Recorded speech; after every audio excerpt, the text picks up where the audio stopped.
নমস্কার বন্ধুরা, আবার চলে এসেছি আপনাদের সামনে। আশা করি আপনারাও ভালো আছেন, আমিও ভালো আছি। আর একটা নতুন রেসিপি নিয়ে আসছি, দেখুন কি বানাচ্ছি।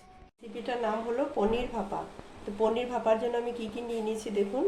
সরষা নিয়েছি, কাঁচা লঙ্কা নিয়েছি আর পনির নিয়েছি। আর সবচেয়ে আগে আমি মশলাটা করে নেব।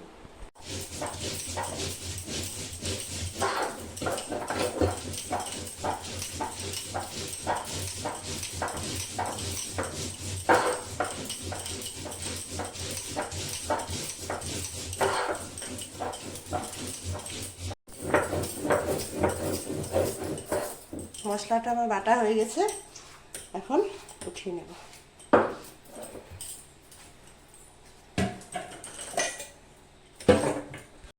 সরষা বাটাটার মধ্যে আমি এখন পনিরটা দিয়ে দিব।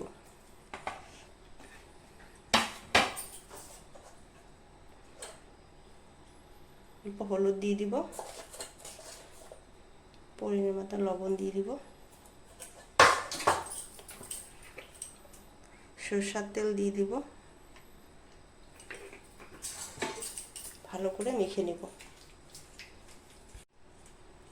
আর পনিরটা মাখানো হয়ে গেছে, আমি কটা কাঁচা লঙ্কা দিয়ে দেব।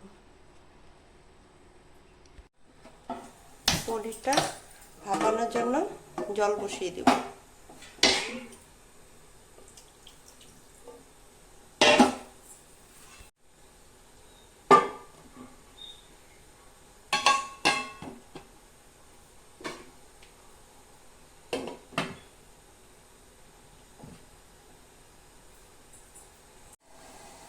আমি 20 মিনিটের জন্য ভাপিয়ে নেব।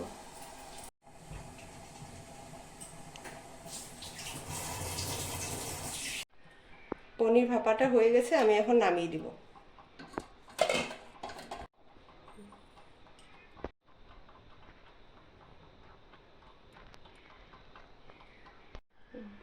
দেখুন বন্ধুরা, পনির ভাপাটা কি সুন্দর হয়েছে।